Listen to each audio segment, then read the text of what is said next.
জামাই বাবা জীবন আসেনি? কি হয়েছে, কাঁদছিস কেন ওরকম করে মা? জানো তো আমাকে শ্বশুর বাড়ির থেকে তাড়িয়ে দিল, বলেছে কোনোদিন ওই মুখো হতে না। ইমা কেন মনা? কেন, তুমিই তো বলেছিলে শাশুড়িকে নিজের মায়ের মতন করে দেখবি। তো শাশুড়ি আমাকে সকালবেলা রান্না করার কথা বলেছিল, আর আমি কি বলেছি বলতো? পারবো না, নিজে করে নাও। তারপর আমি যখন রিল বানাচ্ছিলাম তখন আমাকে বলছে, বৌমা এক গ্লাস জল দিয়ে যাও না। আর আমি সঙ্গে সঙ্গে বলে দিয়েছি, পারবো না, নিজে দিয়ে খাও।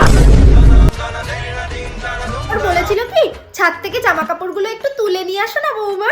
তখন আমি কি বলেছি বলো তো? তুমি দেখতে পাচ্ছ না আমি টিভি দেখছি, যাও নিজে গিয়ে তুলে এনো গে যাও। তারপর ব্যাগটা হাতে ধরিয়ে বলল, বৌমা তুমি এবার আসতে পারো। আমি তো মায়ের চোখেই দেখেছিলাম, আমি কিছু ভুল করেছি বলো মা? হায় হায় হায় হায়, কি কপাল।